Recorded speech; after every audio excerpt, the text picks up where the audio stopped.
Bon, les composantes de l'État, c'est la police, l'armée et la justice. Ce sont les trois composantes de l'État. Donc, pour pouvoir contrôler les magistrats, il faut un quatrième pouvoir. Le fameux quatrième pouvoir, c'est la presse. Mais la presse, c'est l'abolition de la censure. Et actuellement, on ne va pas vers la liberté totale de la presse, car je suis assez surpris que le livre de Beccaria, j'ai écrit à Flammarion, le livre est épuisé. Il y a pas mal de livres qui disparaissent, et comme je dis, je l'ai dit à Paris, on trouve Mein Kampf. Il faut qu'on m'explique. Pourquoi le plus grand philosophe de l'histoire est sacrifié sur l'autel de la raison d'État?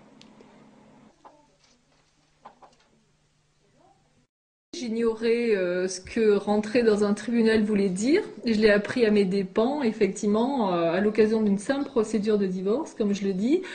J'ai mis un pied dans un tribunal et j'ai eu donc, tout loisir de découvrir la maçonnerie et les réseaux maçonniques, donc, qui interviennent donc à l'intérieur des tribunaux, soit à travers la profession d'avocat, de magistrat, d'huissier, etc. Alors moi j'ai eu, c'est pas encore très connu, en tout cas très divulgué, j'ai eu le déplaisir de découvrir les jugements maçonniques, c'est-à-dire les jugements étoilés ou jugements comportant des signes cabalistiques, qui ont toujours en commun, je dirais, de finir par une condamnation, c'est-à-dire on est condamné à payer, moi pour mon cas ça a été exactement 2665 € à payer donc aux avoués et à la partie adverse, alors que mes revenus ne justifiaient pas cette condamnation, c'est-à-dire que les articles de droit n'étaient pas appliqués, droit fondamental dans mon cas. Un jugement maçonnique, qu'est-ce que ça veut dire? C'est que des fausses informations, c'est-à-dire des allégations, sont faites par des juges qui sont complètement à l'opposé de la réalité, telle qu'on peut la démontrer si on parle de soins ou d'éducation prodiguée aux enfants. Les juges se permettent d'écrire tout et n'importe quoi, et ça c'est la définition donc, du jugement maçonnique que l'on peut attaquer par ailleurs pour faux. Mais comme je dis, la dangerosité et le scandale de ces jugements, c'est qu'il y a toujours une condamnation et qu'en même temps, on met en difficulté la personne en l'accusant ou en faisant disparaître, par exemple, toutes les preuves qu'elle amène pour défendre, faire valoir ce qu'elle est ou ce qu'elle défend à travers une situation donc, qui est évaluée dans un jugement. Et la gravité décrite actuellement de juges, c'est que ce sont des jugements, pour peu que ce soit des arrêts donc, de cour d'appel qui sont exécutoires de plein droit. Donc les voies de recours sont, se sont amenuisées à la différence de la première instance. Et la difficulté de ces jugements qui ont l'autorité de la chose de juger, c'est qu'ils s'imposent de fait, et parfois avec des décisions extrêmement graves et qui portent une atteinte durable donc au niveau de la vie des gens. On nous dit souvent que nul n'est censé ignorer la loi. Et la loi, c'est vrai, le Dalloz, c'est des bouquins immenses. Pour se mettre tout ça dans la tête, le peuple ne comprend rien. Donc il a affaire à des hommes de loi. Et ces hommes de loi, eux-mêmes, nous plongent dans des défaites judiciaires qui fait qu'on ne sait plus où on en est. Alors bon, pour l'état des lieux, moi déjà je peux situer que bon, après un divorce, ma liquidation de communauté après 8 ans n'est toujours pas faite, parce que bon, tous les réseaux de relations ont fonctionné, que ce soit de l'avocat jusqu'au plus haut niveau de la magistrature.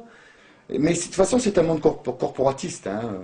On les prend tous, avoués, greffiers, avocats, avoués, experts, tout ça. Tous ces gens-là mangent ensemble, sortent ensemble, se marient ensemble. Il y a eu des policiers impliqués. Au départ, je me suis dit, ça va se régler par mon avocat. Et puis je me suis aperçu qu'il y avait des complicités au niveau des avocats. Il y a eu des complicités au niveau des avoués. Il y a eu d'importants retraits en espèces, comme je vous ai dit, 420 000 francs avant une audience d'appel. Puis je me suis aperçu que le juge de l'audience était au courant. Je déposais plainte, et puis c'était toujours le même juge d'huissier qui intervenait.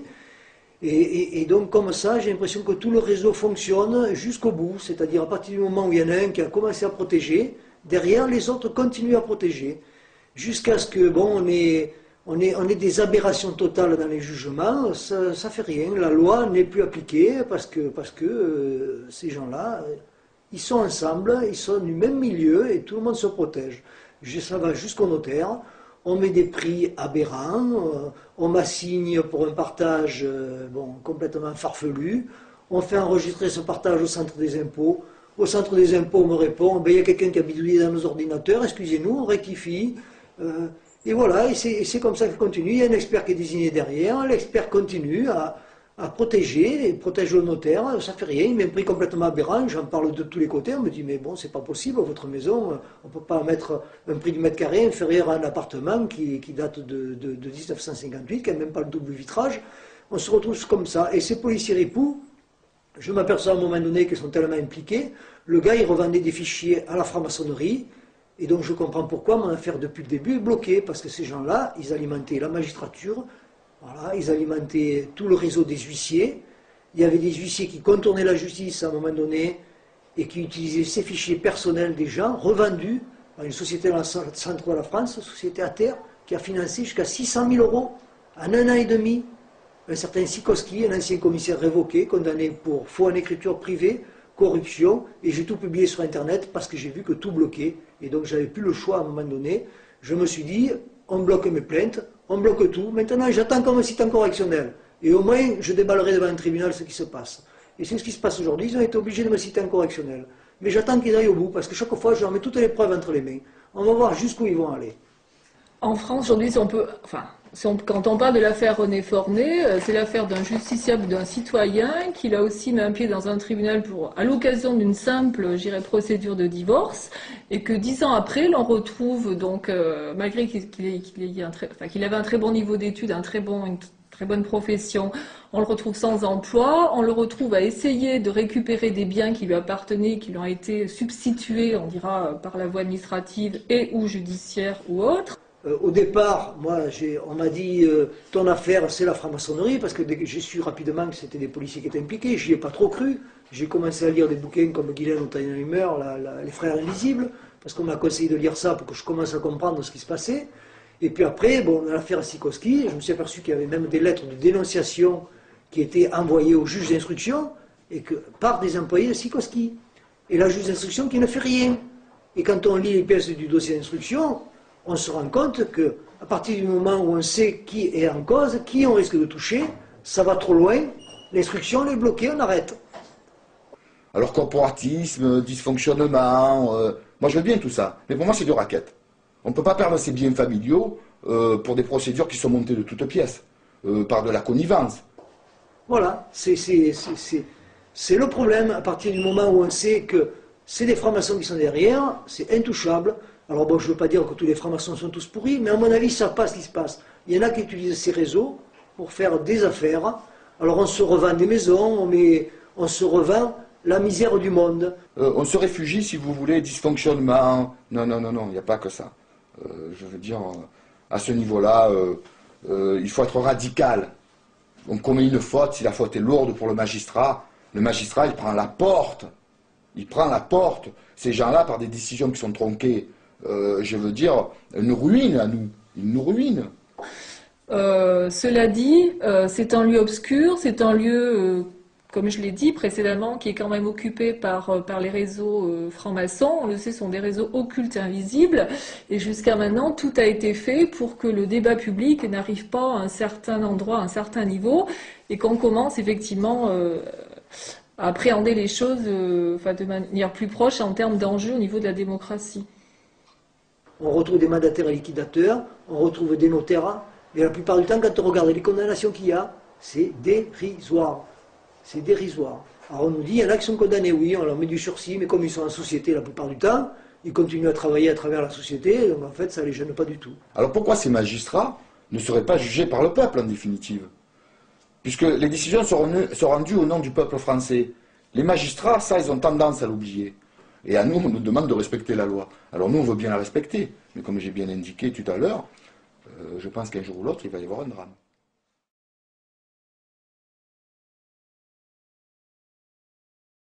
Bah oui, les francs-maçons, en tout cas dans nos systèmes français, belges, anglais, sont la structure, en fait, sont la structure de la société. Donc ils sont à tout... comment dire, tous les échelons importants de la société, ils forment un maillage, ce qui fait que de la banque, en passant par les impôts et par les tribunaux, cette courroie de transmission se chargent effectivement de faire passer les messages.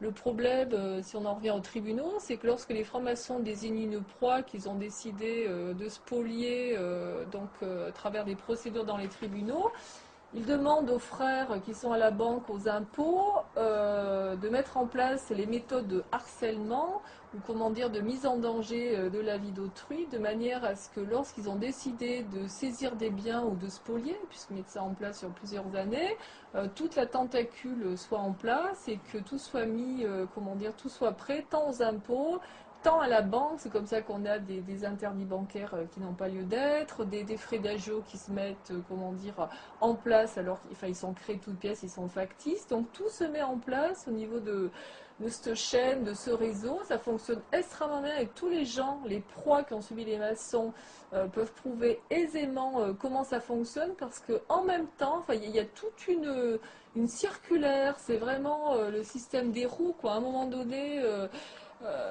tout est extrêmement bien maillé, tout s'enchaîne et c'est d'une logique implacable. Donc tous les gens qui les ont eu en face le savent parce que c'est pas la faute à pas de chance. Tout s'enchaîne de manière extrêmement structurée.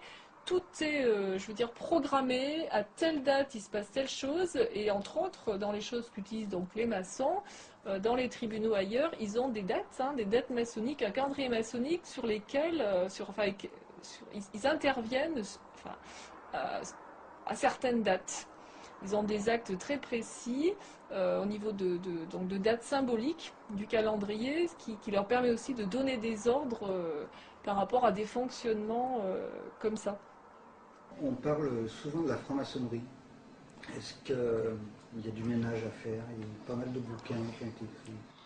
Je n'ai aucune information de ce côté-là. Non, je ne suis pas suffisamment... Je suis un professionnel du droit et je m'inscris, je dirais, un peu, puisque j'ai une démarche aussi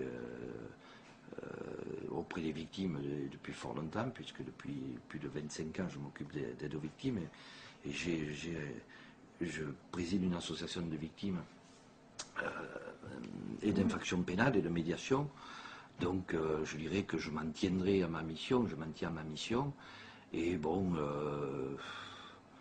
je pense que là aussi, on ne peut pas trop focaliser sur... Je crois que c'est...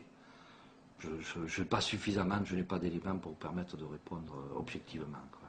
Alors ce matin, moi j'ai fait ce que l'on appelle une inscription de faux à titre incident devant la cour d'appel. Inscription de faux justement vis-à-vis de mentions dont je pouvais apporter la preuve que les faits qui étaient énoncés ou les attestations qui étaient citées n'avaient aucune valeur pour des choses bien précises. Alors j'ai eu le cas d'une... donc le juge prenait des décisions sur seulement 2 attestations, ce qui est complètement insuffisant. Il y a une attestation qui avait été faite par exemple par la mère de la collaboratrice de l'avocat adverse, ce qui ne respecte nullement le principe de la déontologie, qui ne respecte aucun principe de base. Donc sur une pièce comme ça, on fait valoir le non-respect de la déontologie, le non-respect, là, dans le cas de cette attestation, d'autres articles de droit. Il y avait aussi une autre attestation qui avait été faite en infraction totale du droit, et pas que du droit civil ou du droit pénal. Infraction aussi au code de la santé publique. Donc j'inscris en faux vis-à-vis des articles de droit qui ne sont pas respectés, et vis-à-vis de mentions qui sont donc erronées, ou vis-à-vis, là c'était le cas pour ce matin, à l'époque, l'avoué que j'avais devant la cour d'appel, pour des raisons où il avait reçu effectivement a priori des ordres de son supérieur hiérarchique, avait refusé de prendre mes pièces pour faire valoir ma défense en vue d'une future décision de juge, une future ordonnance. Donc sur 80 feuilles au total, que l'on avait refusé de me prendre et qui donc n'étaient jamais arrivées au greffe, puisqu'on avait là aussi refusé un greffe de la cour de me les prendre. Donc j'ai inscrit en faux au titre de la falsification des données et de pièces qui ont disparu, donc, enfin qui ne sont pas arrivées, donc qui ont disparu, et du dossier, et qui donc n'ont pas permis de faire valoir mes droits et d'assurer donc ma défense. Donc c'est une procédure, comme vous avez pu le voir. On fait dresser un procès verbal par le greffier. Le greffier nous donne donc une copie de ce procès verbal. Et ensuite, lorsque c'est devant la cour que l'on fait une inscription de faux à titre incident, on a l'obligation, dans le mois, pour que la procédure soit bien tenue, on a l'obligation de la faire signifier donc à la cour, devant le conseil de la mise en état et autres, on a l'obligation de la faire signifier par un avoué. C'est pas vraiment un dépôt de plainte, ça n'a rien à voir avec un dépôt de plainte, puisque bon, c'est une inscription en faux incident sur une décision de justice, c'est-à-dire que c'est une action qui permet à tout justiciable qui est enclin à contester, je dirais, des décisions de justice qui n'ont pas respecté des formes régulières ou autres, et qui vont permettre à ce moment-là à la juridiction de véritablement établir si l'inscription est considérée comme un faux, ou s'il y a eu des malversations, ou un irrespect en quelque sorte des règles de procédure. C'est ce en quoi, je dirais, le requérant est venu rechercher, je dirais, sur la décision de justice qui avait été rendue à l'origine. En ce qui concerne le faux incident qu'a déposé Mme Arnaud devant la cour d'appel, il faut savoir que le juge n'a pas l'obligation de statuer sur cette pièce. Parce que si l'on prend l'article 307 du nouveau Code de procédure civile, il indique que le juge se prononce sur le faux, à moins qu'il puisse statuer sans tenir compte de la pièce arguée de faux. Et l'article suivant, le 308, il appartient au juge d'admettre ou de rejeter l'acte litigieux au vu des éléments dont il dispose. Ce qui permet au juge, ça lui laisse une porte ouverte. Je veux dire, s'il y a des conflits d'intérêts entre les parties, ou éventuellement une influence franc-maçon, puisque bon, il y a quand même, cette rumeur qui court par rapport aux étoiles que nous retrouvons dans le jugement. Donc le juge, en définitive, il peut écarter cette pièce. Et il va être très intéressant de voir cette procédure pour voir comment, on va voir comment le magistrat va réagir. Ben, il va de soi que bon, c'est assez peu utilisé, rarement utilisé par le justiciable, évidemment, puisque bon, très souvent le justiciable est surtout enclin à, je dirais, à s'en rapporter aux professionnels du droit, et notamment à ses conseils. Donc c'est très très rare d'avoir une démarche, je dirais, spécifique de la part des personnes. C'est quand même une démarche assez... Et ce d'autant que bon, les procédures à l'heure d'aujourd'hui permettent, je dirais, beaucoup de recours, et notamment en matière de droit européen, puisque bon, il arrive à bon nombre de justiciables de saisir la Cour européenne des droits de l'homme, etc., enfin, la Cour de la Haye, pour éventuellement, je dirais, à ce que le droit soit respecté dans son ensemble, quoi. Donc c'est des démarches, je dirais, assez isolées, quoi. Pourquoi j'ai déposé plainte contre mon notaire? Parce que je me suis aperçu sur ce document que j'ai réussi à avoir qu'il y avait plein d'erreurs, et ces erreurs me faisaient amener à penser que c'était un faux. Et en effet, il l'a bâti en plusieurs fois. J'ai réussi à avoir ce fameux testament que le notaire refusait de me donner par l'intermédiaire de la Chambre des notaires. Et quand j'ai eu ce document dans les mains, en l'analysant, je me suis aperçu que c'était un faux. Donc j'ai signalé au secrétaire de la Chambre des notaires que c'était un faux. Il m'a fermé la porte au nez. Donc j'ai déposé plainte contre ce secrétaire de la Chambre des notaires, et le doyen des juges d'instruction m'a demandé une somme de 10 000 euros. Je n'ai pas pu verser cette somme, c'était tout simplement pour faire taire. Alors qui sont les avoués? Les avoués donc travaillent auprès de la cour d'appel, en l'occurrence à Dugard, donc de Nîmes. Ils ont donc acheté une charge auprès de l'État. On ne peut se passer donc d'avouer en appel. Donc on a sur le principe un avocat pour plaider, mais qui n'est pas responsable devant la cour d'appel, et on a l'obligation, on cherchait mes mots, du ministère d'avouer. Ce qui fait, on dit qu'en général, les gens qui vont en appel, et ce n'est pas le cas aujourd'hui, ils ont les moyens, parce que ça veut dire qu'on paie en moyenne, pour une seule audience plaidoirie, 1 200 €, 1 500 € à l'avocat, et qu'en doublant, puisque c'est l'avoué qui transmet les pièces pour les procédures, on paie ces sommes-là, voire plus, puisque calcul des émoluments de l'avoué, c'est encore autre chose. Il se base sur d'autres montants. On arrive à payer des sommes extrêmement importantes.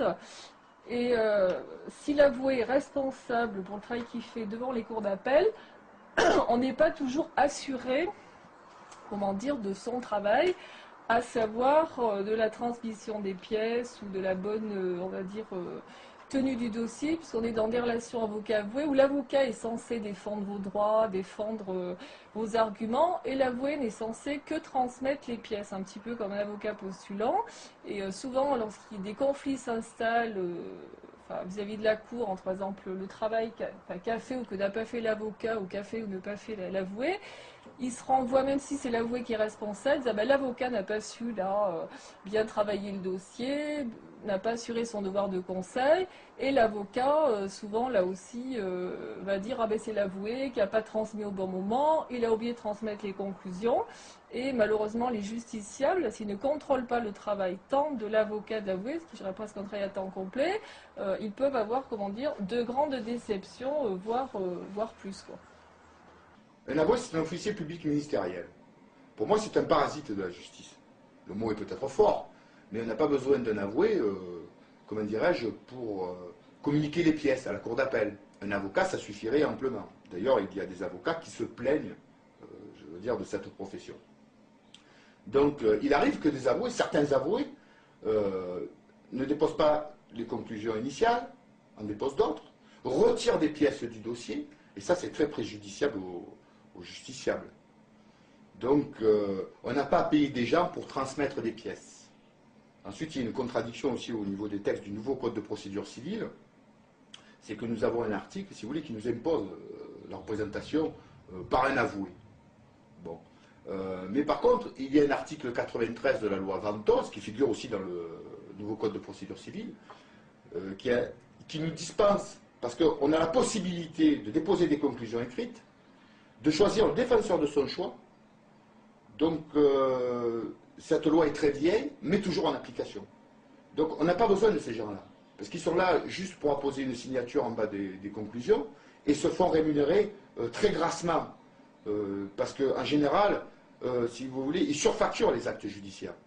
Bon, moi-même, j'ai engagé une procédure d'inscription de faux au tribunal de grande instance de Grenoble, et le greffier, lui, il doit certifier conforme les états de frais de l'avoué. Donc, cet état de frais étant surfacturé, le greffier fait une écriture publique. Moi, je vous passe les péripéties de cette procédure, puisqu'elle n'a pas abouti, parce que j'ai été, si vous voulez, planté par un très grand avocat qui n'a pas voulu engager cette procédure de faux. Contrairement à celle de Mme Arnaud, qui n'était pas un incident devant la cour d'appel, mais un faux à titre principal dans un acte authentique. Donc, cet avocat m'a planté la procédure, mais bon, il me reste à peu près 25 ans pour l'engager. Sur les dérives judiciaires, disons qu'il faut bien distinguer, je dirais, les procédures où c'est l'affaire des parties, c'est-à-dire notamment le domaine civil, ça reste quand même l'affaire des parties. La justice, elle est là pour trancher, mais il appartient en quelque sorte à chacune des parties de fourbir ses armes, quoi, en quelque sorte. Et puis après, le domaine pénal, et on a vu avec l'exemple de l'affaire Outreau, par exemple, où, bon, je dirais, on est dans le domaine pénal où il appartient, je dirais, les parties subissent un peu plus l'appareil judiciaire, en quelque sorte. Soit elles sont auteurs, et donc elles rentrent dans un processus d'enquête, etc., soit elles sont victimes, et donc elles vont, je dirais, elles, de leur côté, subir l'appareil judiciaire, en quelque sorte. Donc c'est un peu différent, puisque bon, les enquêtes étant diligentées par des services de police ou de gendarmerie, donc c'est déjà, je dirais, une approche assez différente sur les dérives, ce qu'on peut considérer comme des dérives. Donc d'une manière générale, il est bien certain que la procédure, les procédures, qu'elles soient pénales ou civiles, permettent de placer des garde-fous, hein, pour permettre, je dirais, le respect du contradictoire, et ça c'est quelque chose d'énorme, de très important, surtout dans des pays aussi démocratiques que les nôtres, qui permettent quand même, je dirais, d'avoir des règles, donc le respect du contradictoire, ensuite, bon, au niveau des secrets d'instruction, et là, Dieu sait s'il y a beaucoup à dire, tout un tas je dirais, de garde-fous qui garantissent en quelque sorte les droits aussi bien du prévenu, du mis en cause que des victimes, et d'une manière générale dans le domaine civil, pour en faire le parallèle, je dirais ces règles de procédure civile qui permettent, je dirais, à chacun de pouvoir fourbir ses armes, en quelque sorte de défense. Voilà. Alors c'est très difficile parce que d'en parler comme ça de façon brutale, parce que bon, n'étant pas parfait, nous ne pouvons être parfaits, bien évidemment, mais je crois que bon, il est important d'être attentif, je dirais, à tout ce qui se passe, et notamment, on l'a vu ces dernières années, sur les dérives, notamment en matière, je dirais, pénale, où bon, on est arrivé à des extrémités qui ont quand même particulièrement traumatisé, je crois, l'ensemble je dirais, des Français et je dirais de l'opinion publique, tout simplement, quoi. Alors, la représentation obligatoire, elle nous est imposée par l'article 751 du nouveau Code de procédure civile. Et cela devant un tribunal de grande instance, ce qui intéresse les gros litiges. Et moi j'affirme que c'est une histoire de gros sous. C'est une histoire de gros sous, pourquoi? Parce que au tribunal de commerce, on n'a pas besoin d'avocat. Au tribunal des prud'hommes, on n'a pas besoin d'avocat. Et devant le tribunal d'instance, du moment que le litige ne dépasse pas 10 000 euros, on n'a pas besoin d'avocat. Et dès qu'on dépasse 10 000 euros, alors là, il nous faut absolument un avocat. Et souvent c'est là où les problèmes commencent à arriver, quoi. Donc, l'article 751 aujourd'hui, c'est sûr, c'est un texte, mais je démontre, si vous voulez, juridiquement, en fonction des textes des Nations Unies, que cette représentation n'est pas obligatoire. Et donc, cet article ne doit pas s'appliquer. Parce que le justiciable a droit à avoir accès à la justice. Alors, si on vous impose un avocat, je veux dire, et que l'avocat ne veut pas, par exemple, ne veut pas engager la procédure, à ce moment-là, vous ne pouvez plus rien faire, c'est le blocus. Donc ça constitue, si vous voulez, une discrimination patente. Donc de ce fait, cet article 751 devrait être abrogé, ou du moins modifié. Surtout pour les actions en responsabilité contre les auxiliaires de justice ou contre les officiers publics ministériels, parce qu'en définitive, c'est surtout là qu'il y a le problème. Parce que par corporatisme, on n'arrive pas à atteindre ces gens-là, et on ne peut pas avoir réparation du préjudice subi. Donc avoir un avocat, c'est pas une garantie. On a toujours, si on est un peu averti face à la justice, on a l'obligation de contrôler leur travail, c'est-à-dire toujours demander à l'avocat, avant les dates de clôture des audiences à venir, on doit toujours demander copie des conclusions, enfin n'importe quel bon avocat doit les fournir, sinon c'est qu'il nous fait des petits dans le dos. Et de la même manière, comme aujourd'hui pour mon inscription en faux, je dois vérifier dans le mois, demander copie à l'avoué, qu'il a bien transmis à telle date, avec tous les tampons, etc., qu'il a bien transmis au conseiller de la mise à l'état et président de chambre mon inscription de faux.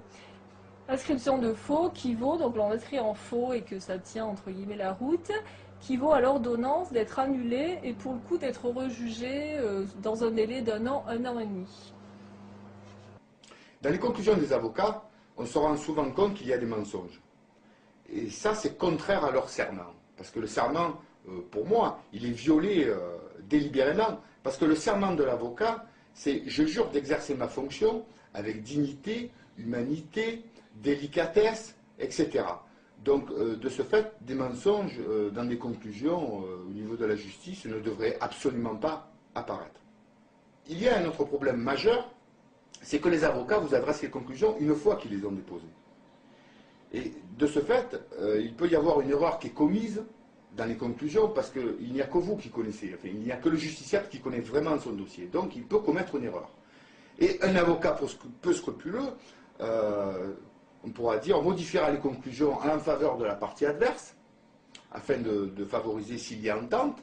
Et de ce fait, il devrait y avoir un texte qui devrait être promulgué, comme quoi les conclusions doivent être adressées aux parties avant qu'elles soient déposées. Disons que je suis mal placé pour regarder du mauvais yeux, par le mauvais côté de la lorgnette ou le bon côté, comme vous voudrez, suivant que l'on se place. Mais moi, ce qui m'intéresse, c'est surtout le sort des victimes, le sort des justiciables. Et bon, je pense qu'on ne peut pas tout. Ça fait sur peut-être des dérapages ou autres qui peuvent être constatés. On ne peut pas tout généraliser d'une façon, je dirais, de façon, je dirais, et considérer que bon, partout, je dirais, il y a des vilains petits canards, quoi, je dirais. Donc je pense que d'une manière générale, ce qui est important, c'est surtout que les gens aient une information. Ça, c'est très important. Je crois que bon, souvent, l'information que les gens ont de la justice, c'est hélas à travers la télévision, puisque bon, c'est souvent un parallèle avec les séries américaines qui finalement font la formation, je dirais, du commun des mortels. Et là aussi, on a je dirais, des règles totalement différentes, des modes de fonctionnement totalement différentes que les États-Unis. Et donc souvent, les gens font un amalgame, je dirais, dans le cadre de la défense de leurs droits, à travers, je dirais, des documentaires ou autres films qu'ils ont pu voir. Alors, je crois que notre plus grande difficulté aujourd'hui, enfin une des difficultés essentielles, est pour faire de l'aide aux victimes, entre guillemets, depuis plus près de 25 ans, c'est quand même ce manque d'information. On n'a jamais été à une période où l'information n'a jamais aussi bien circulé, et on se rend compte que les gens sont des choses élémentaires, quoi. Je veux dire, les gens n'ont pas le réflexe de le faire, et puis ensuite, bon, il est vrai que le milieu judiciaire est un milieu relativement opaque, au même titre que le milieu médical. Je crois que bon, chaque corporation a un peu, je dirais, ce mode de fonctionnement. Alors, là aussi, on ne peut pas faire un trop mauvais procès, je dirais, à la justice, si je peux me permettre. La justice, elle essaye aussi de son côté d'ouvrir des brèches en essayant de faire participer, je dirais, les magistrats n'ont jamais été autant sur le terrain extérieur que depuis ces dernières années. Ils participent, et notamment les magistrats du parquet, ils participent énormément, je dirais, à la vie de la cité. C'était beaucoup moins le cas par le passé, où les magistrats étaient beaucoup plus isolés. Donc, là aussi, il y a des évolutions, mais vous savez, on parle d'un armée de la grande muette, mais bon, la justice, c'est toujours très très difficile à bouger, très difficile à faire avancer. Et puis quand on commence à y toucher, c'est toujours très délicat. Et d'ailleurs, on voit bien que ces derniers temps, c'est un enjeu important sur le plan politique. Et on voit bien que, quelles que soient les colorations politiques des candidats, tous veulent y toucher, il faut le savoir. Mais comment s'y prendre, c'est un peu la question qui se pose à eux et qui se pose aussi à nous, parce que je pense qu'il y a il y a des choses qu'on doit faire évoluer, c'est clair, mais pas n'importe comment non plus, parce qu'on a un système judiciaire qui est relativement satisfaisant, je dirais, quand on voit ce qui peut se faire ailleurs et ce qui se fait ailleurs, quoi. Les conséquences, c'est vrai que le fait que je résiste et que, comment dire, avec le droit, j'essaie de faire valoir souvent, enfin, le respect du droit, des procédures, les choses qui étaient programmées pour, comment dire, c'est-à-dire on perd, on gagne à un moment dans une procédure. Donc les tentatives effectivement de me mettre complètement. La première fois ça, comment dire, ça a fonctionné parce que je n'étais pas avertie, je n'étais pas formée en droit. Après effectivement le fait que je connaisse la procédure, je me mette au droit. Ça m'a permis de contrecarrer dans les délais, ça m'a permis en tout cas, si je ne gagne pas, de résister, et la programmation qui pour le coup s'était mise en place par cette justice parallèle, hein, qui utilise toujours le même séquentiel, les mêmes méthodes, des expertises pour finalement, entre guillemets, abattre la partie adverse, hein, la partie que l'on a décidé de rendre perdante. Pour le coup j'ai résisté, et donc le fait que moi chaque fois j'acte, en fait je fasse des actes de procédure, que je garde l'autonomie sur ma procédure, ça m'a permis finalement de résister, de maîtriser entre guillemets, même si c'est un peu difficile et lourd à gérer, ça m'a permis de tenir en face, d'être là et de ne pas me laisser pour le coup doubler sur les demandes de la partie adverse, demandes qui pouvaient être abusives. Ça m'a permis de garder la maîtrise et de ma vie et pour le coup de mon dossier. pour parler sur l'interventionnisme, je dirais, des pouvoirs publics ou autres, je dirais qu'ils sont, enfin, à ma connaissance, tout à fait, je dirais, moins importants que ce qu'on pourrait croire. Hein. Et je vous dis, j'ai eu, pour exemple, une personne qui avait, je dirais, tué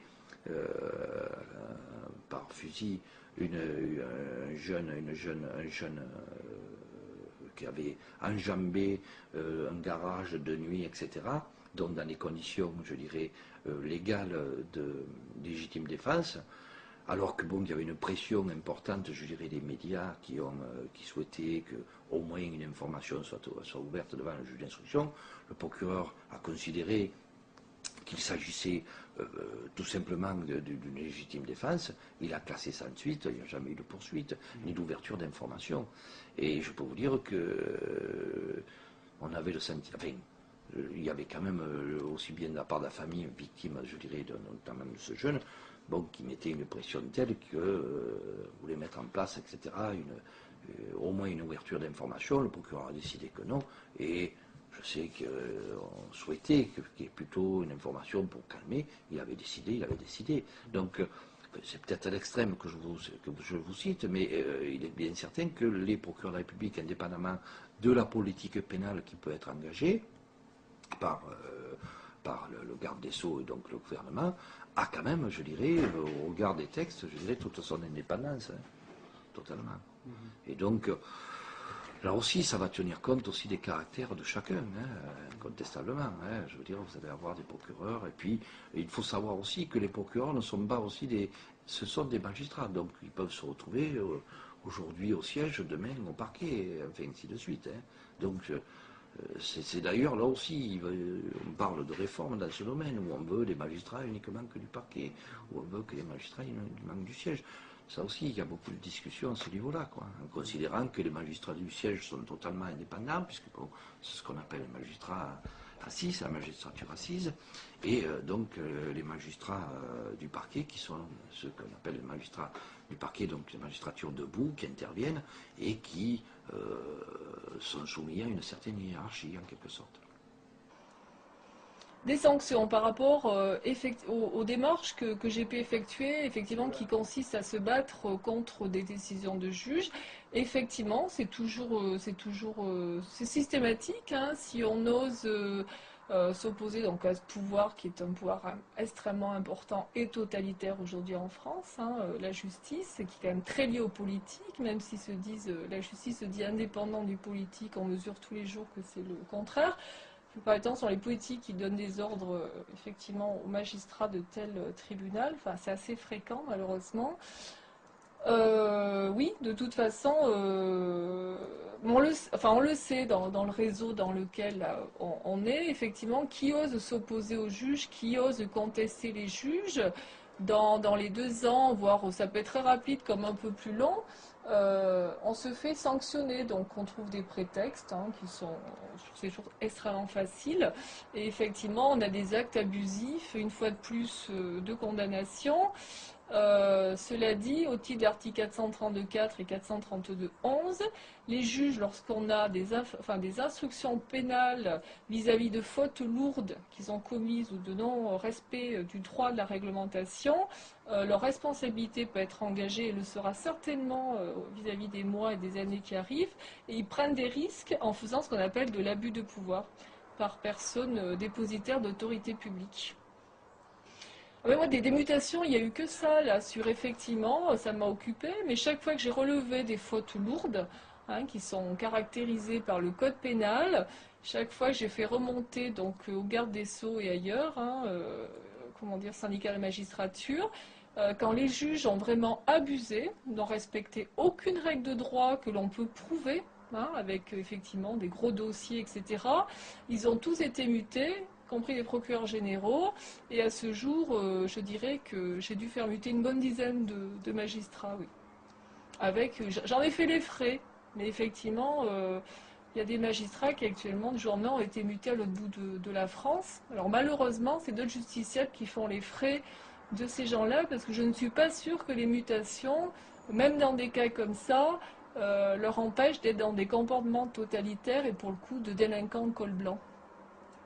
Non, pour en venir à mon ordonnance de mise en état, je ne l'ai pas citée ce matin, mais je l'ai mis dans mon mémoire. C'est pas dans le procès verbal, mais c'est dans le mémoire. J'ai demandé à ce que soit proscrit les codages habituels cabalistiques que moi j'ai eu. J'en suis à, je sais pas, 3, 4, 5 jugements, pris par ce justice parallèle, donc avec qui sont signés en fait par les maçons. Enfin, c'est un signe d'appartenance maçonnique. Enfin, ça existait jusqu'à maintenant depuis les années 75 et on travaille pour que ce soit, aboli et que cette justice parallèle ne continue pas à produire des faux en écriture publique avec ces fameuses étoiles qui parsèment et qui donnent le ton dans les jugements, mais qui malheureusement pour la partie adverse signifie qu'on est toujours perdant systématiquement. J'ai effectivement demandé à ce que soit proscrit, si une ordonnance est rejugée et prise à nouveau, à ce que soit proscrit ces étoiles qui sont des symboles et qui n'ont pas figuré soit en rang, soit en triangle, soit alignés avec des messages qui passent à travers la première, deuxième, troisième page du jugement, à ce que j'ai un jugement républicain pris par les tribunaux de la République et pas des jugements qui sont rédigés dans des loges, je veux dire que ce soit à Nîmes, que ce soit à Privas ou ailleurs. Pour la corruption, on a un exemple flagrant, c'est l'affaire Carignan, à Grenoble. Ce personnage, il est parti quand même avec 19 millions de francs, il a fait quelques mois de prison, mais l'instruction dure depuis 7 ans. Et on se rend compte aujourd'hui que ce monsieur est président de l'UMP pour l'Isère. Et nous avons aussi M. Juppé, qui a été sanctionné lourdement et qui revient dans la vie politique. Et M. Sarkozy s'entoure de ce genre de personnage. Donc quand même, dans un pays démocratique, il y a vraiment des questions à se poser sur ce phénomène de corruption. Surtout quand on voit qu'ils se font la bise de tous. Donc ça, c'est vraiment inacceptable et je pense qu'il devrait être inéligible, ces personnes, à vie.